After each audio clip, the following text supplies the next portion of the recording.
السلام عليكم ورحمة الله وبركاته. الحمد لله حمدا كثيرا كما أمر. أشهد أن لا إله إلا الله وحده لا شريك له، وأشهد أن محمدا عبده ورسوله. اللهم صل على سيدنا محمد وعلى آله وصحبه وسلم. سبحانك لا علم لنا إلا ما علمتنا إنك أنت العليم الحكيم. اللهم لك الحمد وإليك المستكى وأنت المستعان، ولا حول ولا قوة إلا بالله العلي العظيم. أما بعد. Yang saya kasihi sekalian asatizah yang hadir, yang ada pada majlis pada malam ini, yang saya sayangi sekalian hadirin wal hadirat,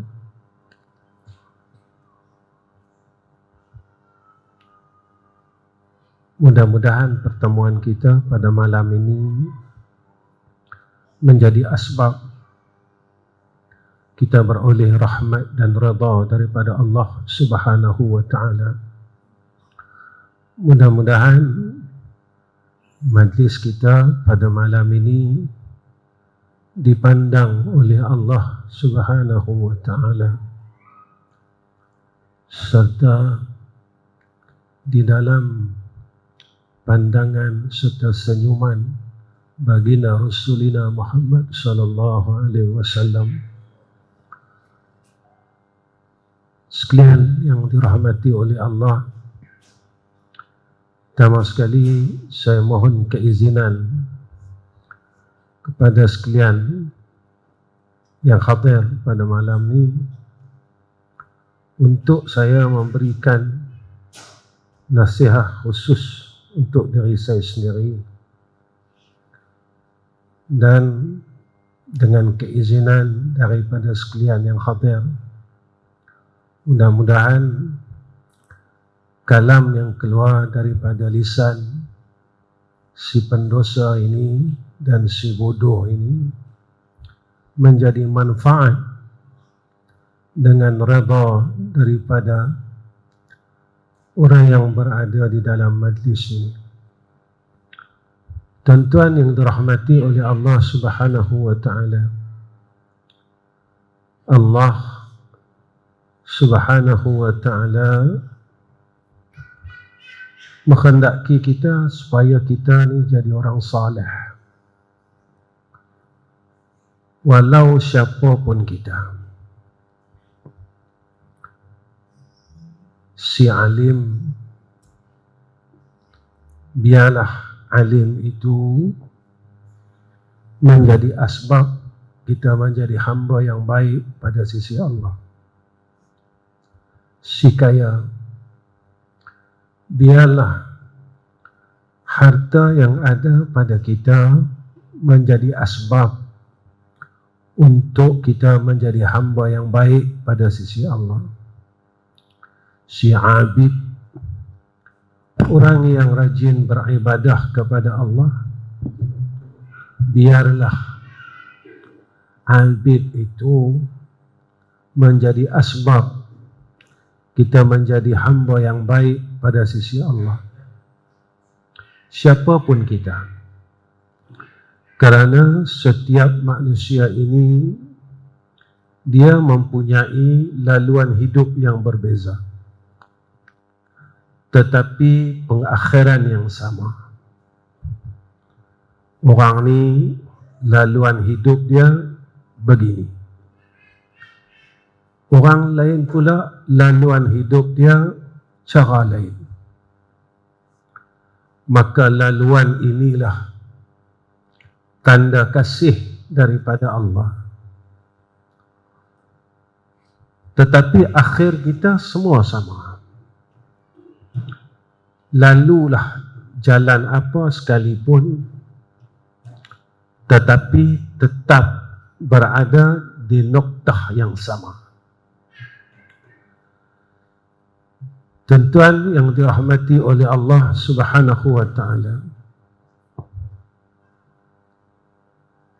malam ni saya tak boleh cakap sebagai orang alim sebab saya tak alim. Saya tak boleh bagi tausiah sebab saya bukan orang alim. Saya tak boleh bagi tazkirah sebab saya sendiri pun duduk dalam kegelapan. Macam mana seorang yang buta ingin menunjukkan jalan kepada si celik, dia jadi perkara yang asing si buta memimpin si celik. Kalau nak memimpin, nak tunjukkan jalan, mesti celik. Kalau buta, kita tak nampak mana parit, mana jalan, mana benda yang menghalang laluan kita.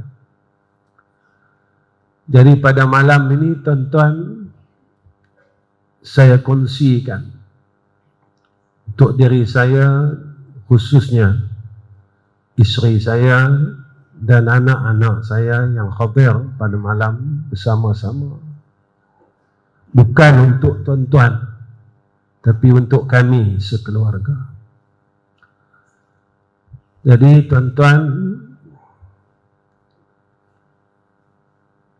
kedatangan saya malam ni, saya ada tuliskan satu nasihat untuk diri kami. Nasihat ni bukan untuk tuan-tuan, untuk kami. Sebab si buta tak boleh tunjukkan jalan pada si celik. Orang kata, Ustaz buta macam mana? Saya masih lagi rasa saya buta. Maka ada 7 nasihat yang saya tulis pagi tadi tentang semata-mata nak main di tempat tuan-tuan di Ma'had Tahfiz Ibn Sina.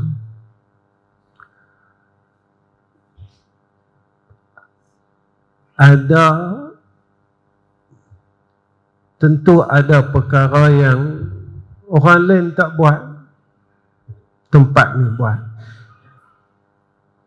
Tempat lain saya tulis nota kuliah. Tapi pagi ini saya tulis nasihat untuk diri saya dan anak-anak.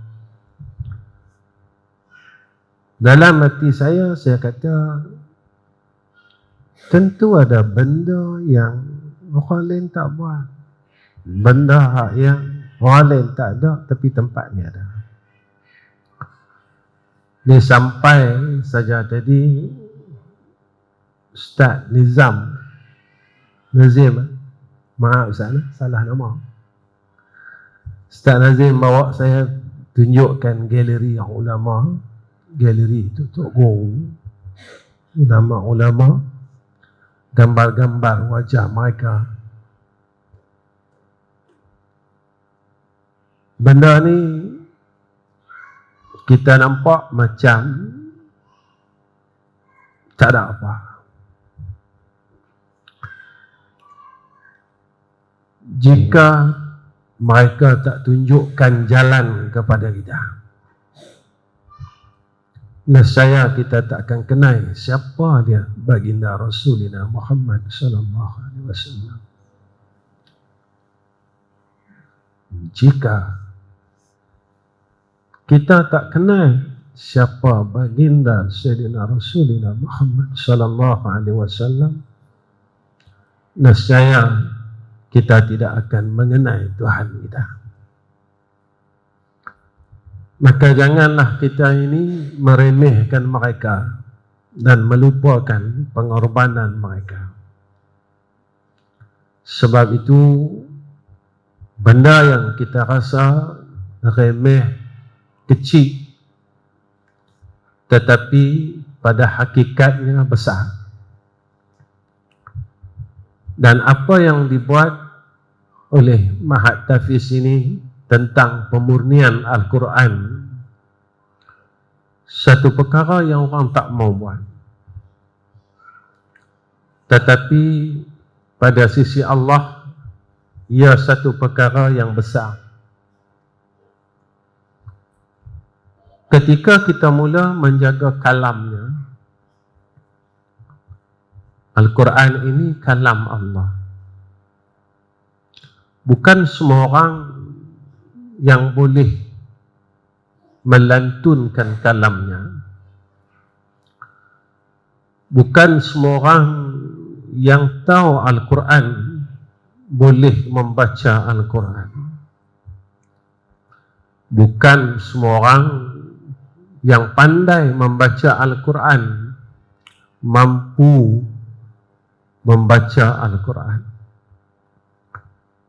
Ketika saya dibawa ke tempat pemurnian Al-Quran,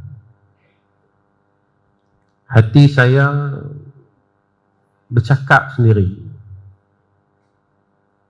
ya Allah,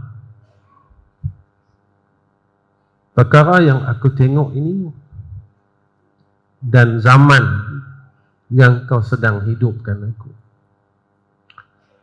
saat manusia mula tidak menyentuh mushaf Al-Quran, saat manusia sudah tidak mau memeluk Al-Quran, saat manusia sudah tidak mau mencium Al-Quran, saat manusia sudah tidak lagi meletak Al-Quran itu atas kepala dia, macam masa kita kecil-kecil dulu. Kita akan pegang Quran, kita akan peluk Quran, kita akan cium Quran. Balik daripada kita belajar Quran, kita akan ambil Quran, kita akan letak atas kepala kita. Ketika orang mula tinggalkan mushaful Al-Quran, ketika itu kita sedang melihat terjadinya akan Al-Quran ini yang mula dimurnikan. Allah memberikan kita satu ilmu kepada kita agar kita ini mengambil i'tibar, kerana Rabbana ma Allah, Rabbana ma khalaqta hadza batila subhanaka fakina azaban nar. Tuhan kami, apa yang telah Engkau takdirkan tak ada satu pun yang sia-sia. Pasti ada ilmu yang ada di sebalik peristiwa tersebut. Maka sebab itu ayat yang sebelumnya Allah nyatakan kepada kita tentang ulul albab, mereka yang dikurniakan ilmu sehingga akan mata hati mereka hidup aiqas. Maka mata hati mereka ini sentiasa hidup dan tidak mati. Mereka inilah yang boleh menyatakan dan berpegang dan melihat setiap perkara yang berlaku itu, lalu mereka mengatakan Rabbana ma khalaqta hadza batila subhanaka faqina azabannar. Ya Allah, apa yang Kau takdirkan, apa yang telah berlaku ini tak ada satu perkara pun yang tak benar. Pasti ada ilmunya, pasti ada rahsianya, supaya kami yang telah Engkau berikan ilmu ini dapat memandang dan dapat mengambil iktibar daripada perkara yang telah Engkau takdirkan. Jadi tuan-tuan semua, mudah-mudahan kita termasuk dalam golongan orang yang mata hati kita ini tidak dimatikan oleh Allah Subhanahu wa ta'ala Orang yang mata hatinya sentiasa dihidupkan oleh Allah, sehingga kan kita ini sentiasa memandang akan segala perkara yang telah ditakdirkan yang telah ditakdirkan oleh Allah Subhanahu wa taala. Lalu kita mengambil i'tibar dan merasa khasyah serta redha dengan segala ahkamihi, yaitu segala hukumnya dan takdirnya. Tuan-tuan yang dirahmati oleh Allah, nasihat saya yang pertama,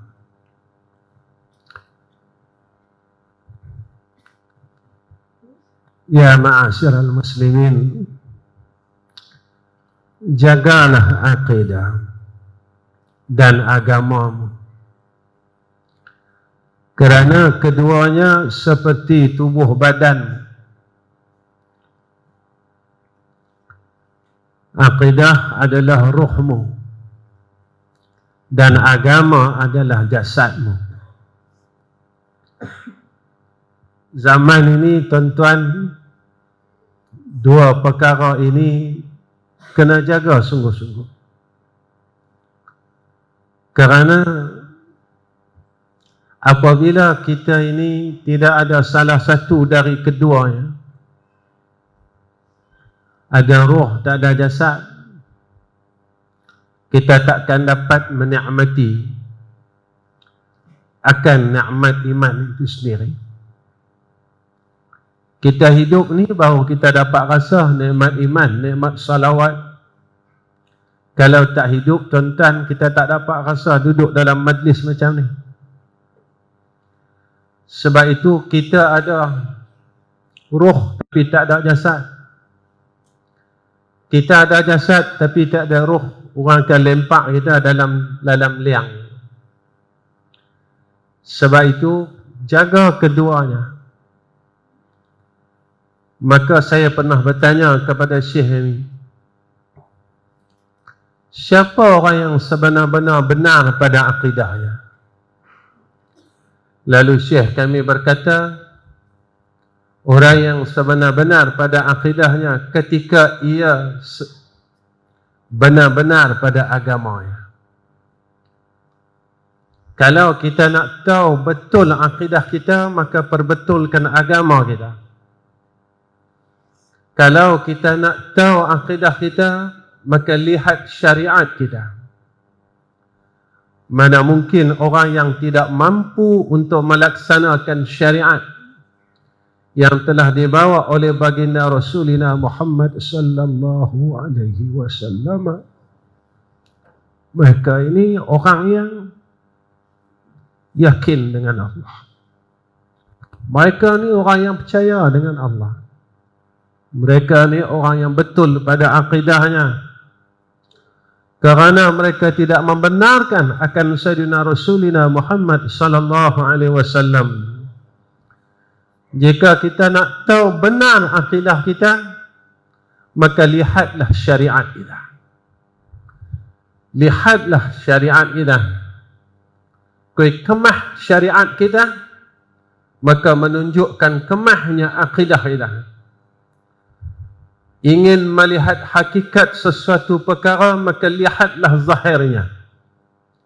Seseorang yang mengenai akan Tuhannya, mestilah ia melaksanakan seluruh apa yang telah dibawa oleh kekasihnya Sayyidina Rasulina Muhammad sallallahu alaihi wasallam. Kedua, nasihat yang kedua, berakhlaklah dengan akhlak yang baik, kerana akhlak itu pakaian kamu. Jika engkau tiada akhlak, seolah-olah engkau bertelanjang dan terlihat akan aibmu. Kemahlah mana kita, tapi kita tak ada akhlak. Alimlah semana setara mana tinggi ilmu kita, Allah, tapi kita tak ada akhlak. Hebatlah amal saleh kita, tapi kita tidak ada akhlak, maka semua yang ada pada kita tidak dipandang oleh Allah. Satu hadis Nabi bagi tahu kaedah. Nabi suruh kita buat 4 benda. Sebarkan salam, hubungkan silaturahim, bagi makan. Yang keempat, sembahyang malam. Pasal apa sembahyang malam di ujung? Hak awal 1, 2, 3 semua hablum minan nas. Ujung sekali hablum minallah. Hang hebat tak mana lah. Zikir banyak mana lah. Selawat banyak mana. Allah. Selawat banyak mana lah. Tapi hang tak boleh nak mengasihi umat Muhammad sallallahu alaihi wasallam. Semua aku tolak.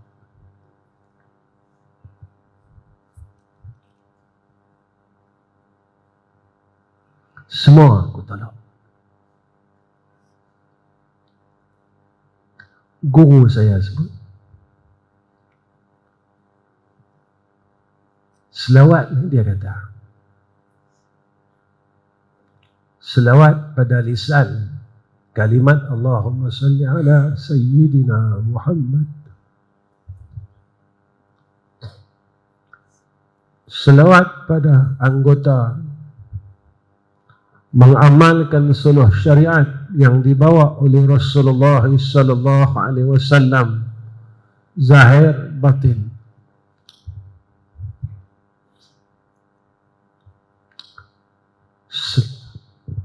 Salawat pada hati, iaitu kasih sayang atas sekalian umat Muhammad sallallahu alaihi wasallam. Maka bila kami tanya apa roh selawat, maka dia jawab, roh selawat itu adalah kasih.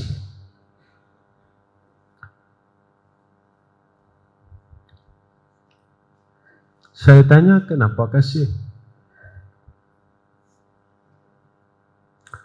Dia kata, hang boleh selawat, tapi hang tak boleh berhenti berkelahi. Hang boleh selawat, tapi hang tak boleh berhenti hasad. Hang boleh selawat, tapi hang tak boleh berhenti bergaduh pasal harta. Hang boleh berselawat, tapi hang tak mampu untuk mengasihi akan umat di sekeliling hang. Aku tanya kat hang, pernah tak hang dengar Nabi putuskan silaturahim? Aku tanya dekat hang, pernah tak Nabi ni hasad pada orang di sekelilingnya? Aku tanya dekat hang, pernah tak Nabi ini berkelahi tentang harta orang lain? Maka apa yang kita buat ini, apa yang kita sedang lakukan ini, dalam hal keadaan kita sedang menyebut namanya, tetapi kita tidak ada kasih padanya, maka sebesar-besar sifat, sebesar-besar sunnah, kata Syekh kami, bukanlah serban di kepala, bukanlah jubah di tubuhmu, bukanlah ridak di bahumu. Sebesar-besar sunnah yang Nabi tunjukkan kepada kita, yang tidak digali dan dipandang oleh kita, iaitu kasih dan sayang. Maka jika kita boleh beramal dengan sunnah ini, maka seluruh sunnah yang sedang kita lalui ini akan dipandang oleh Allah. Tidak mungkin seseorang yang bersiwak tetapi mulutnya masih membuka aib saudara Islamnya yang lain. Tidak mungkin orang yang masih bersiwak itu tetapi mulutnya masih lagi mengumpat akan aib saudara Islamnya yang lain. Tidak mungkin seseorang yang di kepalanya adanya amamah tetapi ia masih membenci saudara Islam yang lain. Apakah yang sedang kita buat ini? Kita akan mendapat senyuman daripada baginda Rasulullah.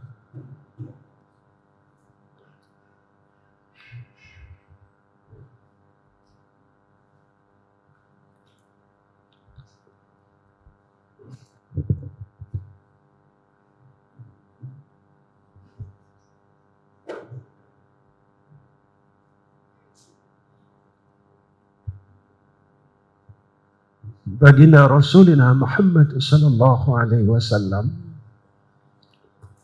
apakah yang sedang kita lakukan? Kita akan dipandang oleh Sayyidina Rasul. Apakah yang sedang berlaku ke atas diri kita? Kita akan mendapat senyuman daripada Sayyidina Rasul. Apakah dengan apa yang kita lakukan sekarang kita akan dapat kasih sayang daripada baginda Rasul? Sebab itu pada malam ini saya seru diri saya dan semuanya, jika kita ingin mendapat kasih sayang baginda Sayyidina Muhammad sallallahu alaihi wasallam, belajarlah untuk sayangkan umatnya. Kalau kita nakkan Nabi sayang kita, belajarlah sayang umat di sekeliling kita. Tidak mungkin orang yang sedang membenci umatnya akan mendapat kasih sayang Sayyidina Rasul. Tidak mungkin seseorang yang sedang membenci umatnya yang dikasih oleh baginda Rasul akan mendapat kasih sayang baginda Rasul. Sebab itu kita kena berubah dari sekarang, karena masa kita tak ada dah. Semua orang kata kita berada di zaman yang akhir. Jangan tahu saja kita do akhir zaman, do akhir zaman, do akhir zaman. Macam orang kata rumah hang terbakar, kita masih duduk dalam rumah tu. Larilah, keluarlah. Orang kata kita berada di akhir zaman, tapi kita masih duduk dengan perangai yang lama, dengan sifat yang lama. Sebab itu kita tak rasa apa-apa. Dalam kita beramal dengan agama, beramal dengan sunnah Sayyidina Rasulullah Muhammad sallallahu alaihi wasallam, kita tak rasa apa-apa. Kita tak dapat rasa apa.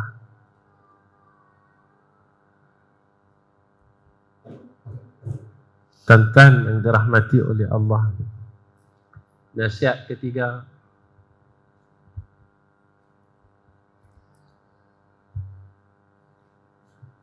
maaf tuan-tuan, orang bodoh macam ni ya, bercakap tak tahu ujung pangkai.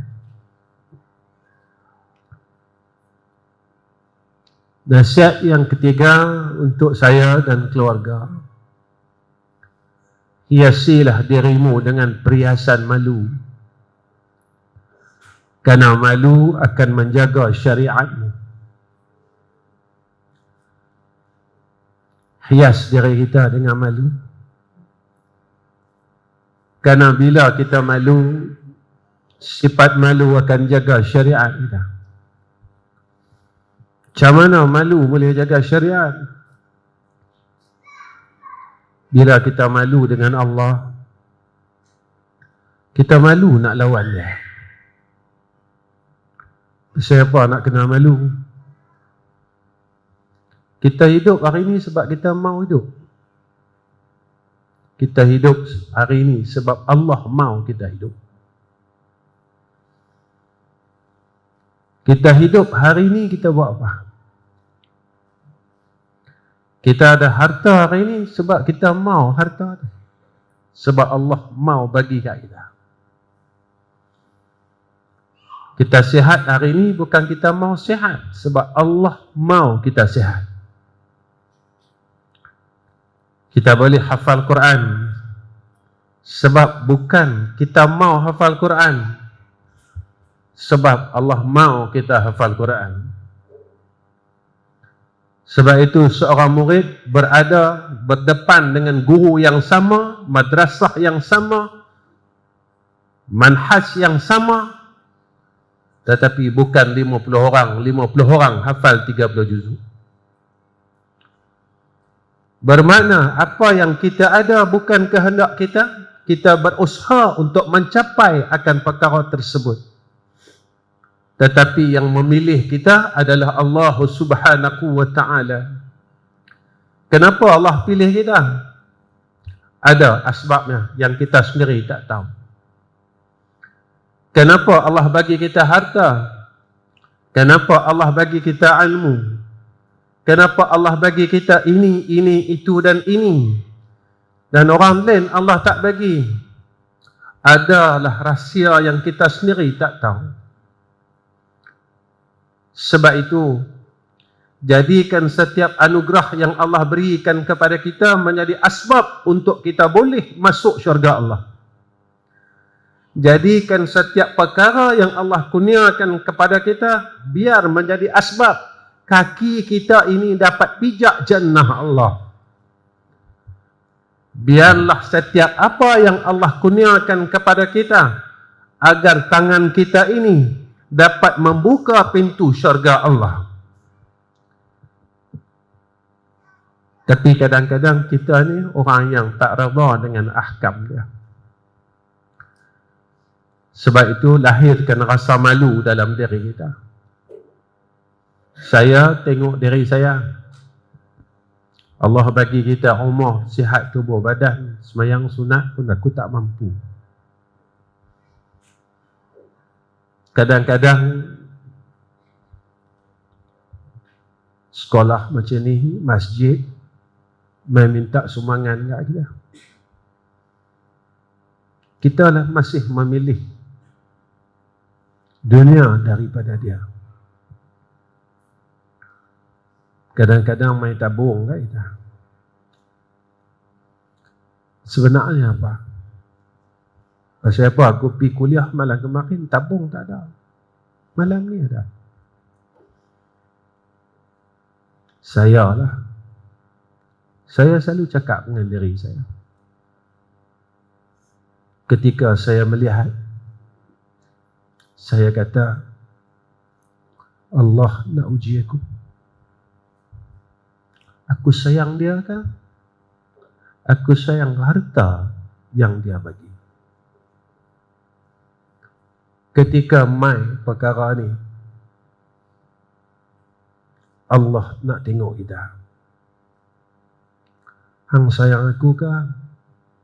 Hang sayang duit yang aku bagi? Hang sayang aku lagi kah? Hang sayang harta yang aku bagi? Harta yang ada kat hang yang aku bagi, kena ingat. Nama yang ada kat hang ni pun aku bagi. Pangkat yang ada kat hang ni pun aku bagi.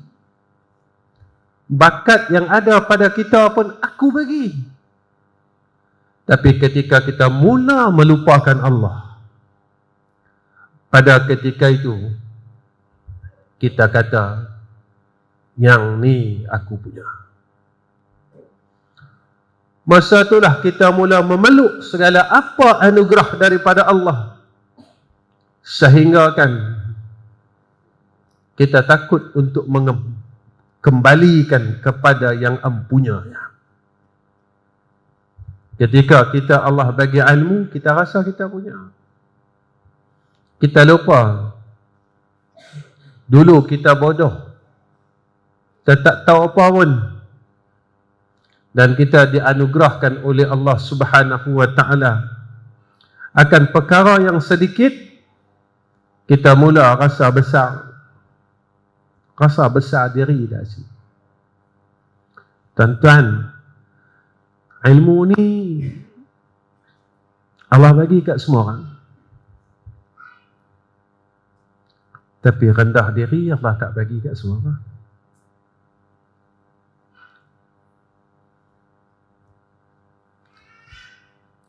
Yang tu jaga. Semayang Allah bagi kat semua orang. Tapi ikhlas Allah tak bagi kat semua orang. Yang tu jaga. Kemudian selimutlah tubuhmu dengan selimut wara'. Kerana wara' itu akan menaikkan martabatmu, martabat ilmu yang ada pada dirimu. Jangan tinggal wara'. Wara' ni apa? Wara' ni hati-hati. Guru saya selalu pesan. Saya tanya kat dia, wara' ni apa? Dia jawab, hang buat satu perkara, hang kena tanya diri hang, Allah suka tak apa yang hang buat ni? Apa yang kita buat, kita tanya, apa yang aku buat ni Allah suka tak? Apa yang aku buat ni Allah kasih tak? Apa yang aku buat ni Allah redha tak? Kalau jawapannya Allah sayang, Allah redha, buat. Tetapi kalau jawapan yang kita dapat, apa yang aku buat ini mengundang kebencian Allah, apa yang aku buat ni Allah tak suka, apa yang aku buat ni Allah benci, jangan buat. Tapi bila kita tidak ada sifat wara', pada ketika itu kita akan buat mengikut apa yang kita rasa. Jaga ni tuan-tuan. Kita tak terlepas dari pandangan Allah. Tak ada seorang pun yang akan terlepas daripada pandangan Allah Rabbul Jalal. Tuan-tuan ingat, duduk depan macam saya ni elok ha? Tak elok. Elok macam tuan-tuan. Dalam masa lisan saya berkata-kata, saya kena jaga diri saya. Ujub kah? Riak kah? Kibir kah? Jika keluar perkataan daripada lisan insan yang kibir, insan yang ujub, insan yang riak, maka kalam ini menjadi sia-sia. Kemudian nasihat yang keempat, saat engkau melihat orang yang baik, saat engkau melihat akan kejahatan seseorang, berdoalah agar ia beroleh hidayah dan taufik Allah. Jangan resah dan jangan risau, jangan bakhil untuk mengangkat doa, kerana doa yang engkau panjatkan itu akan kembali kepadamu. Tuan-tuan, ketika kita tengok orang buat jahat, orang ni buka aurat, orang ni buat maksiat, saya tanya diri saya tanya tuan-tuan, berapa kali pernah kita doakan mereka? Ketika kita melihat orang lain berbuat jahat, kita tanya, saya tanya diri saya, tuan-tuan tanya diri tuan-tuan, berapa kali kita angkat tangan, ya Allah, tolonglah sahabat saudaraku itu ya Arhamar Rahim. Tolong bagi dia hidayah dan taufik Allah, agar dia meninggalkan kejahatan dan dia dapat berbuat kebaikan. Kita lupa kan? Kita lahir-lahir terus baik kan? Kita lahir-lahir terus duduk dalam majlis selawat kan? Kita dulu sama seperti mereka, dan Allah kutip kita daripada tempat yang jahat, daripada longkang maksiat. Allah kutip kita, Allah kutip kita, Allah kutip saya, Allah kutip tuan-tuan. Allah letak kita pada majlis ni ketika kita telah berada di dalam tempat yang baik macam ni, dan kita melihat orang berbuat kejahatan dan kemaksiatan, kita kata mereka, kita hina mereka, dan kita terlupa yang kita dulu pernah melakukan perkara yang sama yang sedang mereka lakukan. Apa salahnya? Benarkah kita ikut Sayyidina Rasul? Nabi 1400 tahun dulu dia doakan kepada umatnya yang melakukan dosa dan maksiat. Dia minta ampun untuk kita. Nabi tak kata pun kat kita. Nabi tak cerca pun kita. Jangan lupa, kita dulu pun sama macam mereka. Dan jangan lupa, Allah boleh ambil balik kita dari tempat yang baik, dan dia boleh lempakkan kita semula kepada tempat kejahatan yang pernah kita lalui dulu. Allah boleh ambil kita semula daripada tempat majlis ilmu, majlis selawat, daripada masjid, dan dia lemparkan semula kepada tempat yang pernah kita duduk dulu. Rabbana la tuzigh qulubana ba'da idh hadaitana wa hab lana min ladunka rahmah innaka antal wahhab. Sebab itu orangnya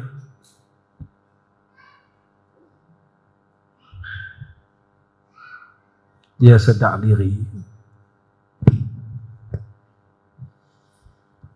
dia tidak akan pernah untuk meninggalkan, mendoakan saudara Islam yang lain. Kita tak kesian ke kat kakak kita? Kita tak kesian ke kat abang kita? Kita tak kesian ke kat kawan satu sekolah kita? Kenapa kita tak pernah angkat tangan untuk mereka? Saya tanya diri saya, tuan-tuan tanya hari tuan-tuan. Tuan-tuan bangun malam, tuan-tuan minta apa? Tuan-tuan minta duit ya? Tak penat ke minta rezeki dari dulu? Tak penat ke?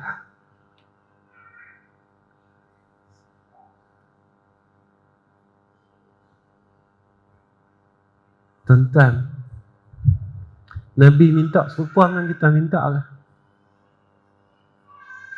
Nabi bangun malam, Nabi minta serupa dengan kita minta lah. Pernah tak kita tanya dari kita, aku minta ni serupa Nabi minta lah? Tuan-tuan, berapa kali kita doakan untuk kak kita? Berapa kali kita doakan untuk abang kita? Berapa kali kita doakan untuk kawan-kawan kita yang satu sekolah yang masih jauh lagi dalam majlis-majlis seperti ini? Apa salahnya? Tangkatkan tangan kita, ya Allah. Kasihankan kakakku, ya Allah.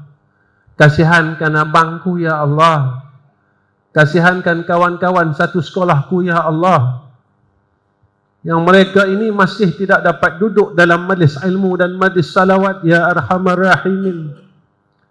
Kasihankan mereka seperti mana Engkau telah kasihankan aku, ya Arhamar Rahimin.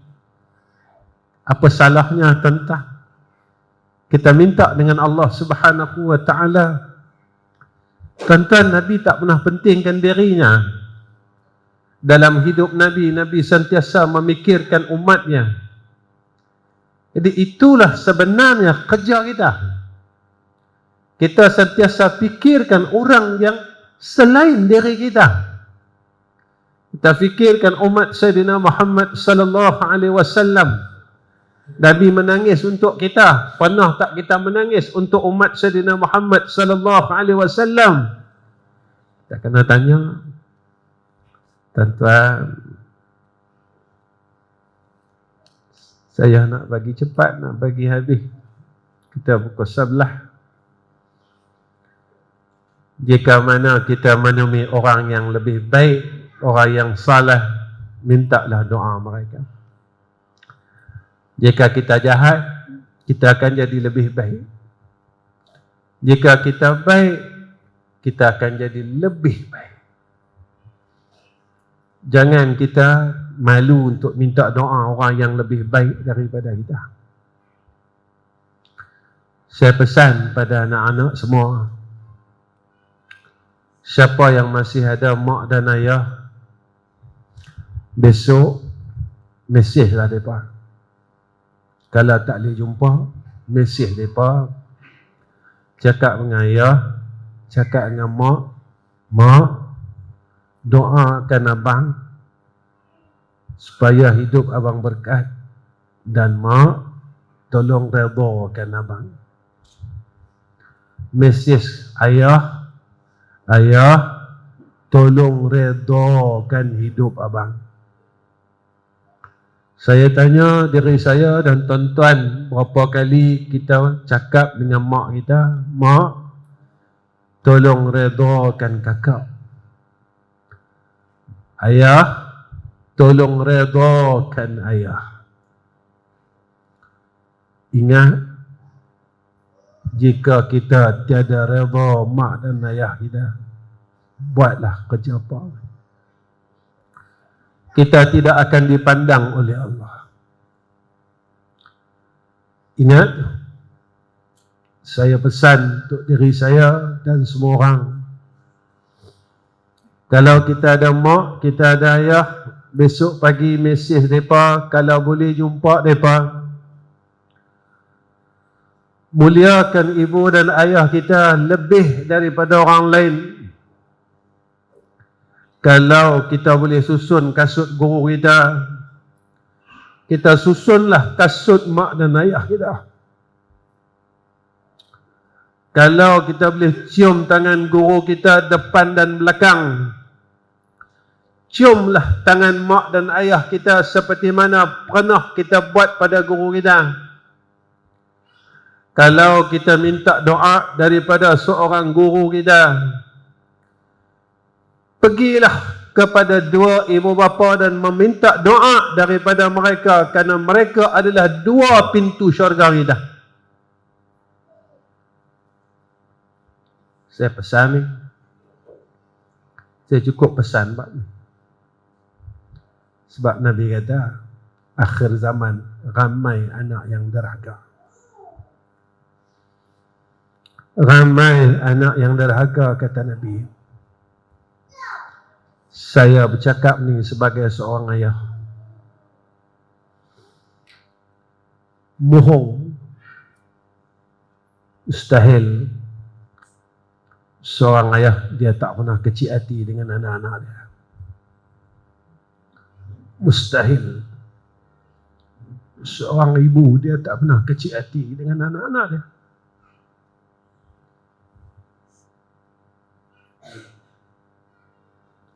Kita rasa kita bagus, kita rasa kita hebat, tetapi secara yang kita tak tahu, kita telah kecilkan hati ayah kita.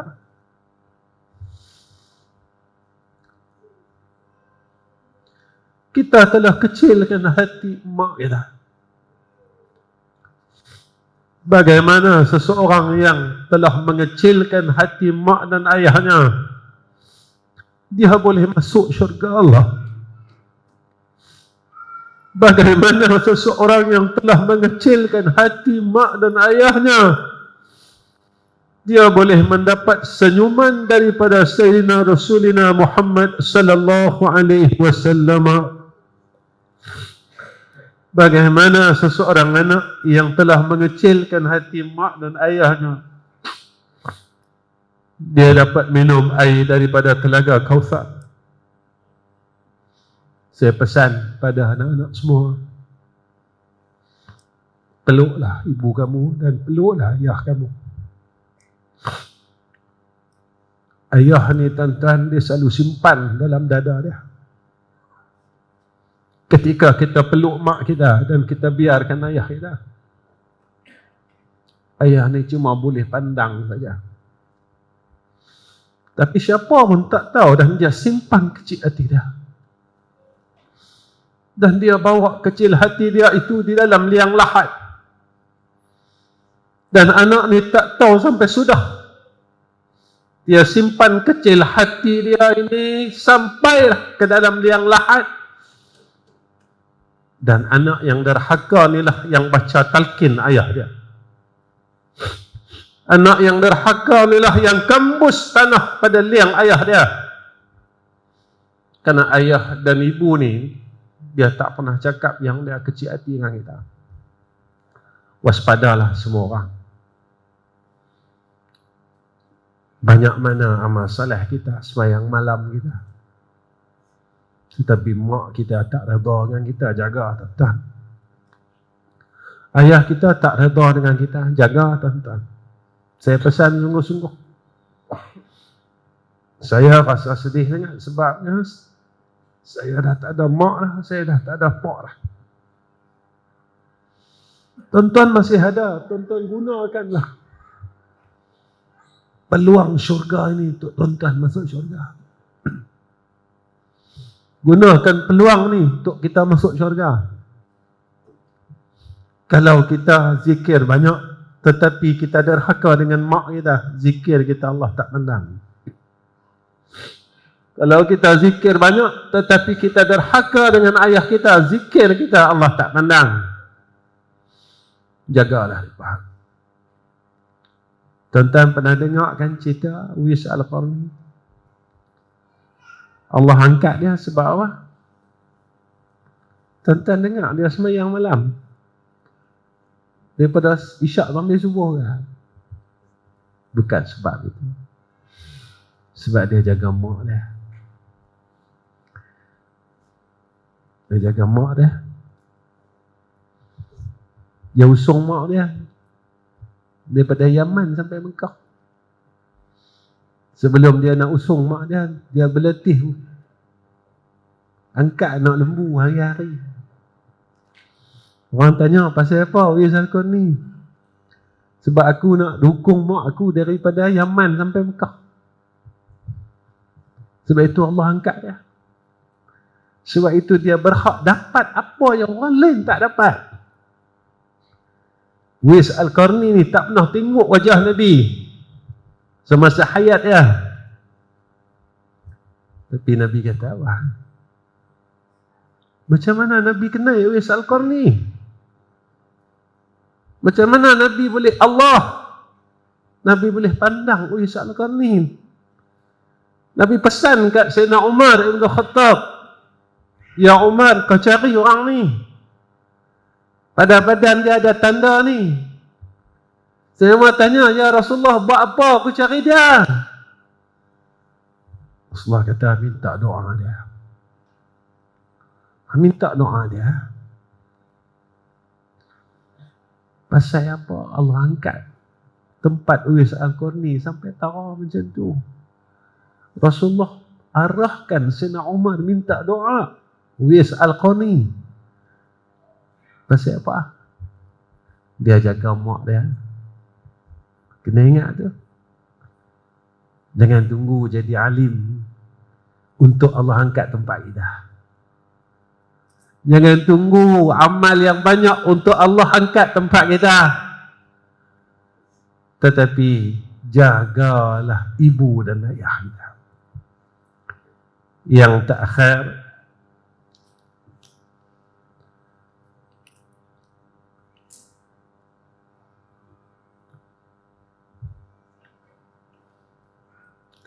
bersungguh-sungguhlah dalam menuntut ilmu, kerana jalan ilmu itu susah. Ilmu dan mujahadah tak boleh dipisah, kerana akhir jalannya menjadi kekasih Allah. Ketika engkau bodoh, engkau merendah diri. Jangan ketika engkau telah alim, engkau mula meninggi diri. Bermula ilmu itu rasa bodoh, dan akhir ilmu itu mengekalkan rasa bodoh. Ustaz cakap apa ni? Masa kita bodoh dulu, kita rendah diri kan, kita sombong. Masa kita tak tahu apa-apa dulu, kita rendah diri kan, kita sombong. Kita rendah diri. Kita nak campur orang malu, duduk ujung-ujung. Tapi bila kita mula ada sikit ilmu, kita mula tinggi diri. Ilmu tak salah. Semakin kita ada ilmu, semakin rasa tak tahu ni kena ada. Kenapa kena ada rasa tak tahu? Itulah hakikat orang alim, yakni tawadhu'. Jika nak tahu tempat kita pada sisi Allah, rendah diri. Ada ilmu, rendah diri. Ada harta, rendah diri. Jangan sekali-kali sombong, sebab sombong ni Allah benci, sehingga menghalang kita masuk syurga ya. Ingat, hari ini saya pesan untuk diri saya, jangan sombong sebagai seorang guru, jangan sombong sebagai seorang ayah, dan seorang isteri jangan sombong sebagai seorang isteri. Anak-anak jangan sombong sebagai seorang anak. Dan ingatlah, kita sebagai hamba Allah, dan tetap sebagai hamba Allah. Sombong kita tara mana, kita tetap sebagai hamba Allah. Jadi saya rasa cukup setakat ini pertemuan saya dengan tuan-tuan pada malam ni. Akhirnya saya minta kepada tuan-tuan seperkara. Tolong doakan saya, isteri dan anak-anak, menantu cucu saya. Mudah-mudahan kami dapat jadi orang baik. Kami nak balik jumpa Allah sebagai orang baik. Jadi kami tak maulah nak balik jumpa Allah hal keadaan Allah benci kami. Sebab itu saya minta doa semua orang. Manusia benci kita, tak apa. Sebab masih ada orang lain yang akan menyayangi kita. Tetapi jika Allah membenci kita, tidak ada ruang kasih lagi untuk kita. Jadi janganlah sampai Allah dan Rasul membenci kita. Janganlah sampai Allah tidak mahu memandang wajah kita. Janganlah sampai Sayyidina Rasul berpaling wajah daripada kita. Wa akhirul kalam. Assalamualaikum warahmatullahi wabarakatuh.